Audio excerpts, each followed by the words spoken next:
ఓం నమ శివాయ నమ. ఓం దుర్గాదేవాయ నమ. శ్రీ సమ్మక్కాయ నమ. సారలమ్మాయ నమ. కుర్రు కుర్రు కొండదేవత అంబ పలుకు, జగతంబ పలుకు, సమ్మక్క పలుకు, సారలమ్మ పలుకు, వనదేవత పలుకు, జాయ్ కొండదేవత పలుకు. ప్రజలందరికీ నమస్కారము.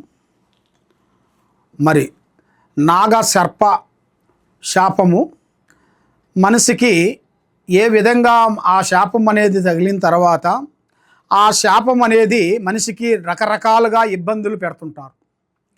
మరి ఆ శాపం వల్ల వాళ్ళ జీవితంలో, వాళ్ళ కెరీర్లో చేయాల్సిన కొన్ని పనులు, ఆరోగ్య సమస్యలు కానీ, కుటుంబ సమస్యలు కానీ, సంతాన సమస్యలు కానీ, భార్యాభర్తలు ఇడిపోవటం కానీ, మరి కుటుంబంలో సంతానం వచ్చి మిస్ కావటం కానీ, ఇలాంటి సమస్యలతో చాలామంది సతమతమైపోతున్నారు. మరి ఈ నాగసర్ప దోషం అనేది సామాన్యమైనది కాదు. ఈ దోషం వలన ఒక మనిషి అది ఎలా వస్తుంది అనేది జనాలకందరికీ ఒక ప్రశ్న.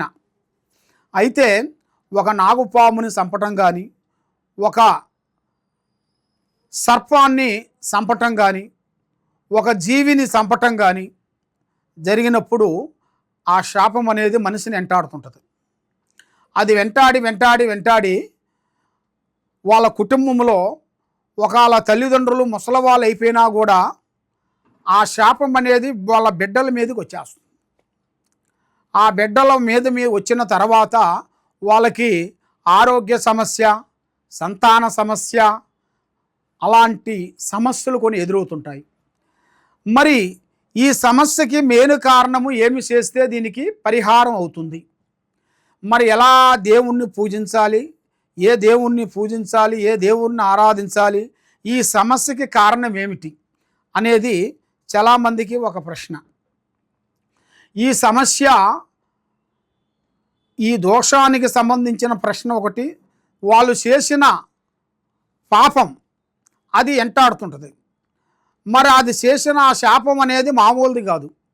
అది ఏ విధంగా ఒక విధంగా కుటుంబంలో మనశ్శాంతి లేకోకుండా మానసికమైన ఒత్తిళ్లు చేసి కుటుంబాన్ని మనశ్శాంతి లేకోకుండా చేసేస్తుంటుంది.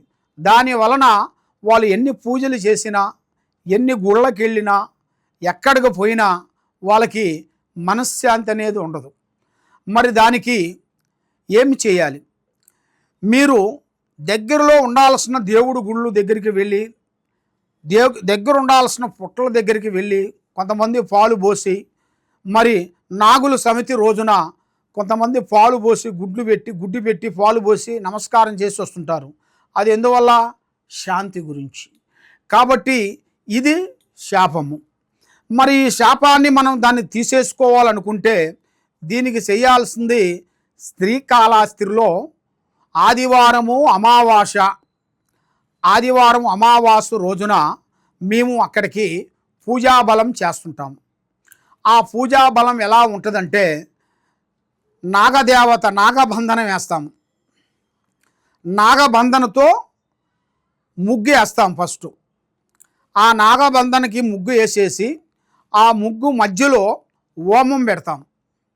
ఆ హోమం పెట్టేసి మరి ఈ శాపం కలిగిన వాళ్ళ పేరు, వయసు, ఫోటో మాకు ఇస్తే మేము ఆ హోమంలో దగ్గరలో పెట్టి మేము మంత్రాలతో పూజాబలం చేసి దానికి కట్టడి కట్టి వాళ్ళకి ఎన్ని సంవత్సరాల నుంచి ఉన్న శాపము ఆ శాపాన్ని శాంతం చేయాలి. శాంతం చేయాలంటే దానికి భూమంజనం, ఆకాశంజనం, జ్యోతంజనం, ఈ 3 అంజనాలు చేయాలి. మరి ఈ 3 అంజనాలు వేసి దానికి హోమం చేసినట్టుకైతే ఆ బాబు మీద ఉండాల్సిన, ఆ మాత మీద ఉండాల్సిన ఆ దోషం అనేది మేము దాన్ని తీసేసి కరెక్ట్గా 11 రోజుల లోపులో వాళ్ళకి ఎలాంటి ప్రాబ్లం ఉన్నా కూడా మేము దానికి పూజా బలం చేసి కట్టడి కట్టి దాన్ని మేము శాంతం చేయగలుగుతాము. కాబట్టి మీరు ఎక్కడెక్కడో పోయి పూజలు చేయించుకొని బాధపడుతూ మీరు పని కాలేదు, నేను ఆ గుడికి వెళ్ళాను, ఈ గుడికి వెళ్ళాను, అక్కడికి వెళ్ళాను, ఇక్కడికి వెళ్ళాను, ఏ గుడికి వెళ్ళినా కూడా నాకు పని కావటం లేదు అని చాలామంది బాధపడుతూ ఉంటారు. మరి ఇలాంటి శాపం ఉండవలసిన వాళ్ళకి కొన్ని కళలు వస్తుంటాయి.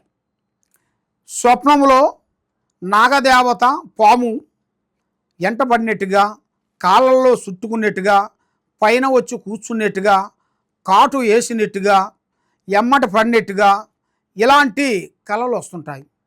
మరి అలాంటి కళలు వచ్చినప్పుడు మరి మీరు భయపడాల్సిన పనేం లేదు. కాబట్టి దానికి చేయాల్సిన శాంతకట్టు అనేది ఒకటి ఉంటుంది. కాబట్టి ఆ శాంతకట్టు అనేది మేము చేస్తాము. మీకు ఏ సమస్య ఉన్నా, ఎక్కడున్నా, ఏ ఊరిలో ఉన్నా మాకు ఒకసారి సంప్రదించినట్టుకైతే, ముందు మీ పేరు, వయసు, మీ ఫోటో మాకు పంపించినట్టుకైతే అసలు ఈ దోషం ఎలా వచ్చింది, అది మీదా, మీ ఇంట్లో ఉండవలసిన వాళ్ళదా, అసలు సమస్య, మరి ఈ సమస్యకి మార్గం ఏం చేస్తే దీనికి శాంతం అవుతుంది, మరి ఈ పూజ చేస్తే అది పోతుందా పోదా, మరి ఏం చేయాలి అనేది ముందు నిర్ధారణ చేయాలి. ఆ నిర్ధారణ చేయాలంటే మాకు కావాల్సింది డేట్ ఆఫ్ బర్త్, పుట్టిన సమయము, పుట్టిన టైము, మీ ఫోటో ఈ నెంబర్కి నాకు పంపించాలి.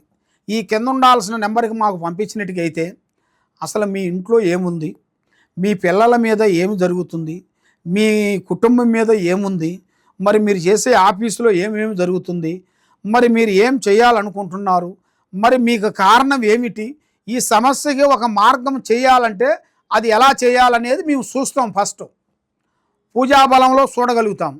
ఆ పూజాబలంలో చూసిన తర్వాతే ఈ పూజ అనేది చేయాలి.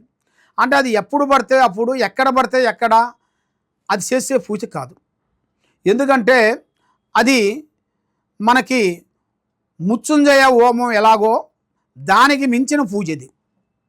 మనం మృత్యుంజయ హోమం చేపిస్తుంటాం. అది దేని గురించి?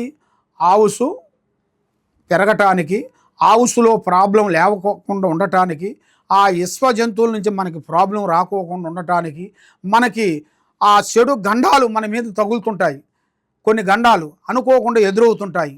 అది బస్సు రూపంలో కానీ, వాహన రూపంలో కానీ, కారు రూపంలో కానీ, ట్రైన్ రూపంలో కానీ, నీళ్ళ రూపంలో కానీ, విశ్వ జంతువుల రూపంలో కానీ మనకు ఎదురవుతుంటాయి. అలాంటి ఆ విశ్వ జంతువుల నుంచి మన మీద ఆ ప్రాబ్లం రాకోకుండా ఈ పూజాబంధన చేయాలి. ఈ పూజాబంధన చేయాలంటే ఫస్ట్ మీ పేరు బలంలో ముందు చెక్ చేయాలి. ముందు డాక్టరు మన ఒంట్లో నుంచి రక్తాన్ని కొంచెం తీస్తారు.